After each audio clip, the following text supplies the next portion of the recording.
Their titles bring entitlement, but how much should the British royal family be allowed to exploit that privilege? The latest shadow cast over the Windsors comes from accusations they can and are being bought. The timing couldn't be worse, with increasing fears for 95-year-old Queen Elizabeth's health. But as you'll see, some very curious characters have been doing some dubious deals, including with senior royals, who appear to act as if cash for cachet is perfectly acceptable.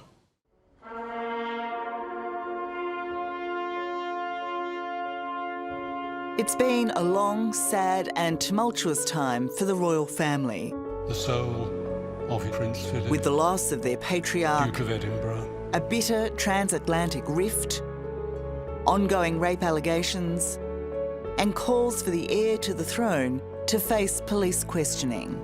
Prince Charles's right-hand man, Michael Fawcett, embroiled in yet another scandal.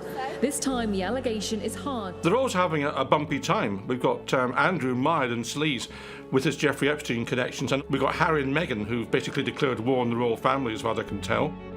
And we've got Charles, who's now involved in the potential criminal act involving the sale of honours. Increased His Excellency's honour from CBE to a knighthood. That the future King of England could be embroiled in this latest honours scandal appalls, but does not shock, staunch Republican and former MP Norman Baker. Charles is seen as slightly weird.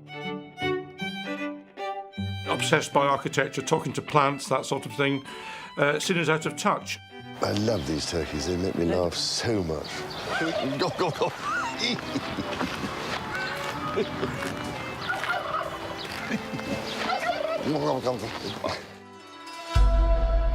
But make no mistake, Prince Charles is now under intense scrutiny. The accusation is he's been involved in selling honours to raise cash for his charities.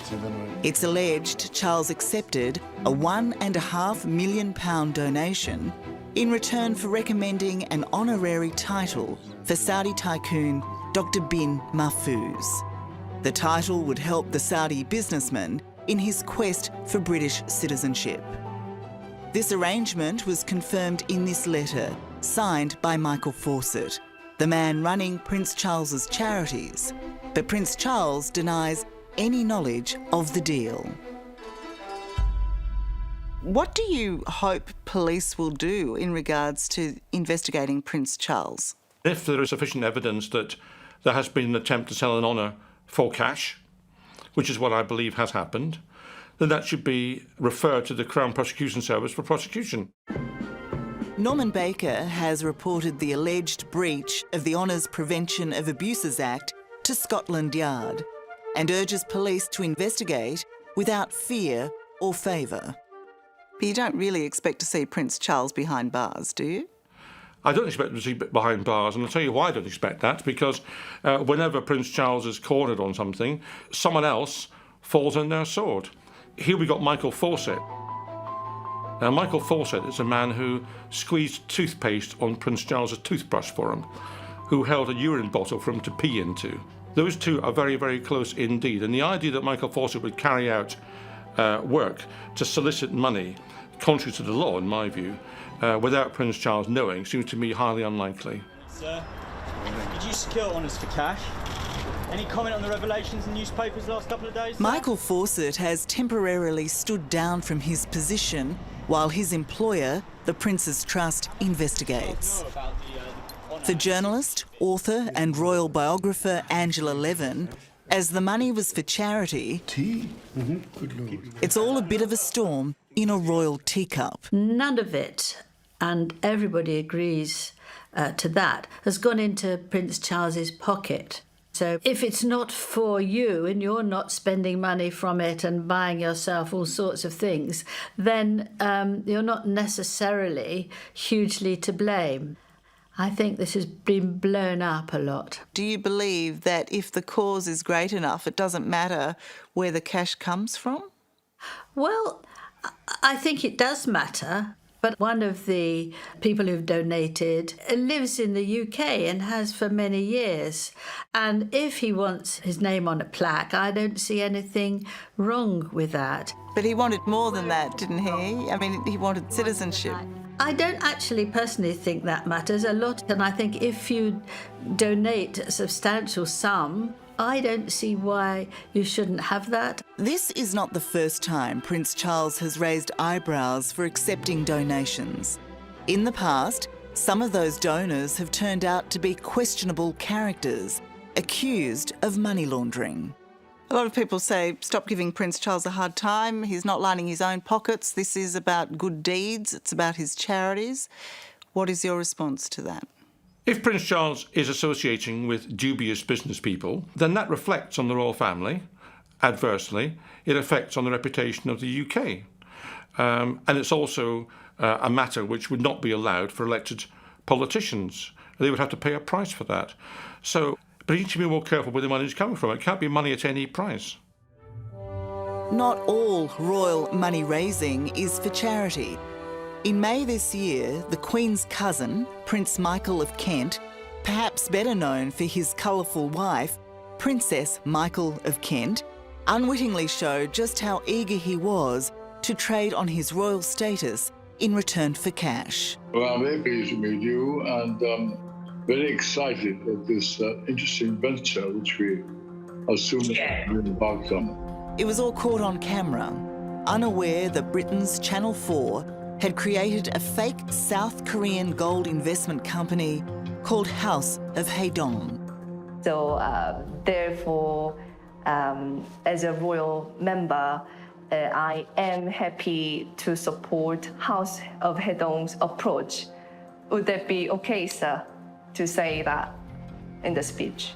I think the answer is, I'm sure it would be. He was offered $200,000 to present his speech spruiking gold. Is it in line with what you normally charge for a speech like this, sir?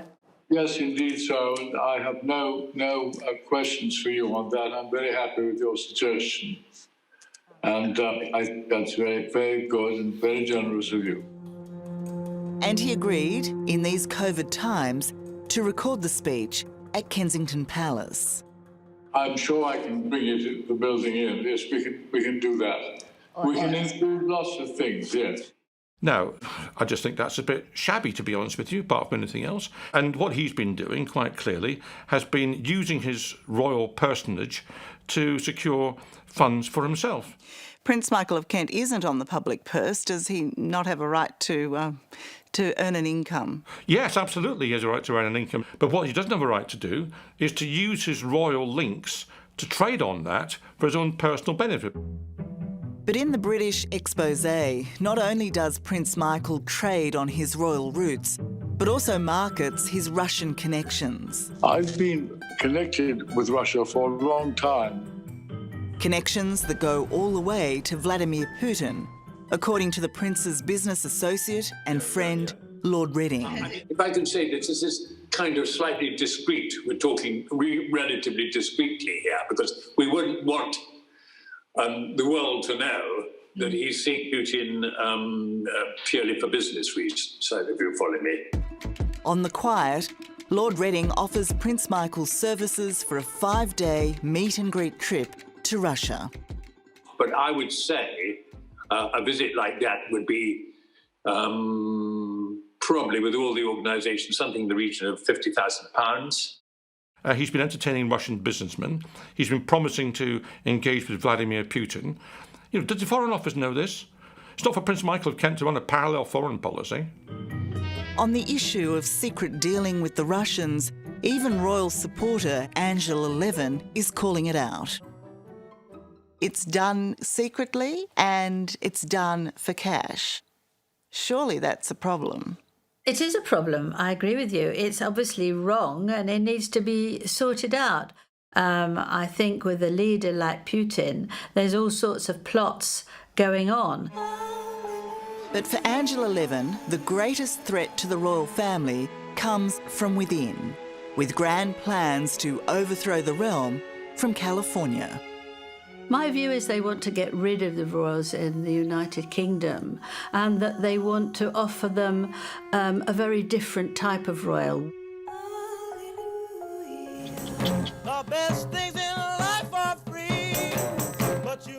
Whether it's Fergie's infamous cash for access, £500,000 when you can, to me,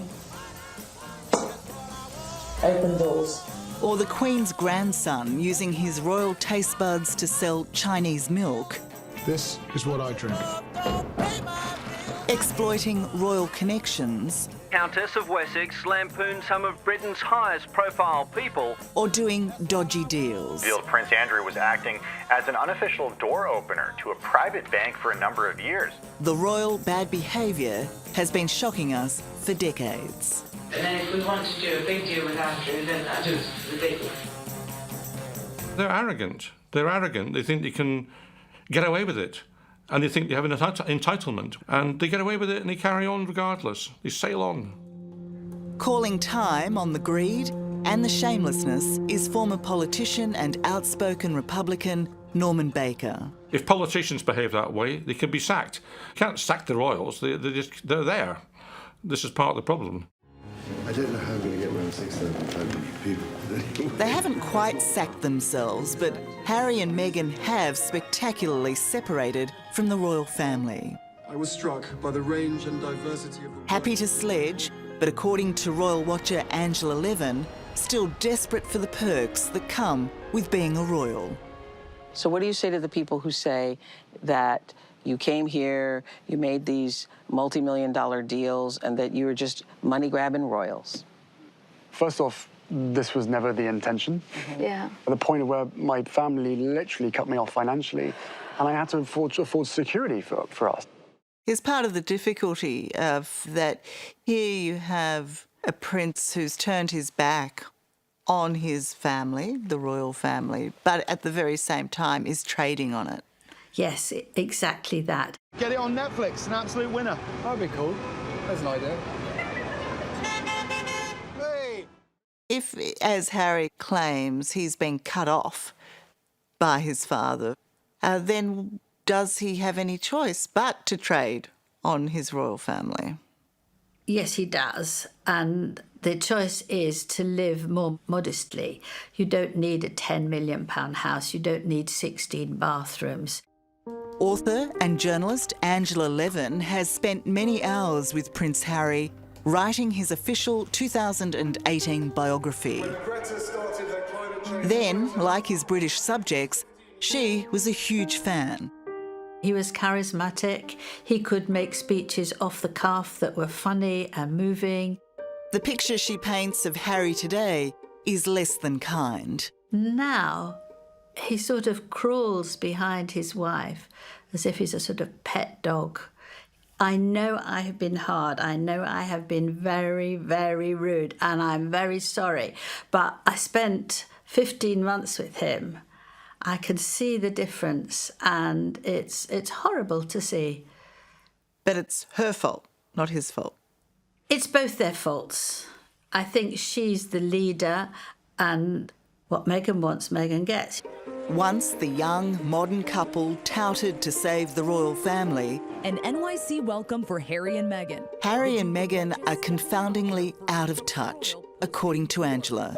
The couple arriving at one... As they revealed in their recent over-the-top tour of New York, where it seemed nobody dared to tell them they're no longer royals. They're not royals. They weren't experts in COVID. They weren't experts in climate change. But they created this fantasy that they were the new royals. My view is they want to get rid of the royals in the United Kingdom, and that they want to offer them a very different type of royal, woke, who can get in touch with young people. So exaggerated, so pretentious, so superior.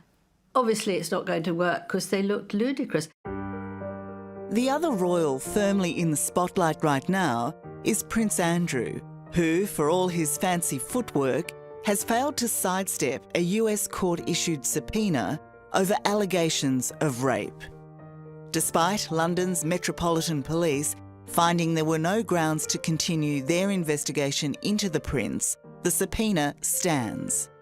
It has no bearing in the UK, but it does in New York. Andrew's accuser, Virginia Giuffre, is suing the prince, claiming she was trafficked to Prince Andrew for sex when she was just 17 by the now dead serial offender, Jeffrey Epstein. This is a real photo. And that was the first time you met him? And that's the very first time I met him. And that's right before I was abused by him. It's an allegation the prince has long and disastrously denied, claiming he's never met Virginia.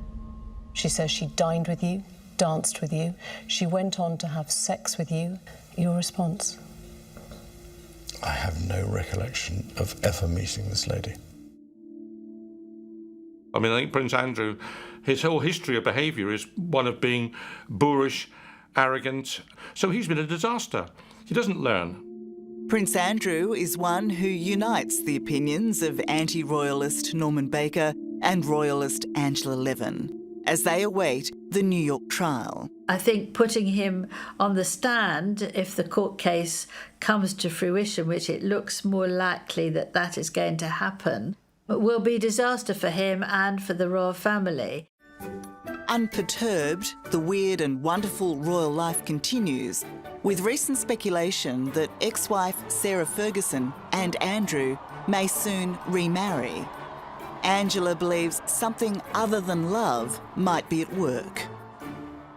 What if Sarah Ferguson is put on the stand, as it's been suggested, in support of Prince Andrew? Will that be good or bad? If you're cynical, you could see that this was quite a clever ruse if it comes off, that you can't then have wives on the stand talking or giving evidence for husband and vice versa. Let's get a bit of magic going here, shall we? But I think that she would be too happy-clappy to be really helpful and honest. You know, the royal family is extensive, it's huge. The royal families in other countries are 3 or 4 people. You know, on the front cover of my book, there are 44 of them on the balcony. 44 of them. Who are they all? Why are we paying for these people? My lords, pray be seated. Norman Baker is done with all of them.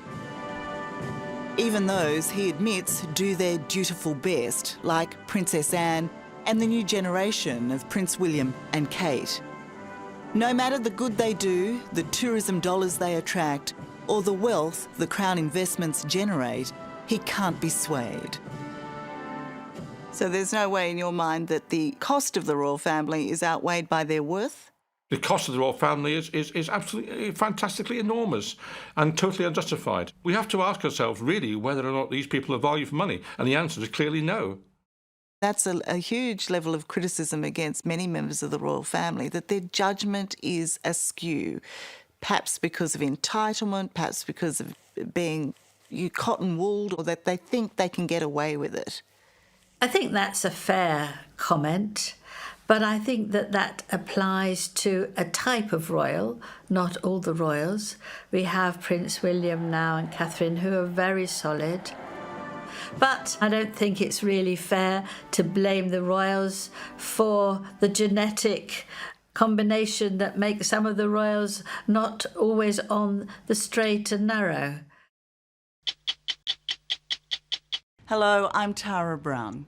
Thanks for watching 60 Minutes Australia. Subscribe to our channel now for brand new stories and exclusive clips every week.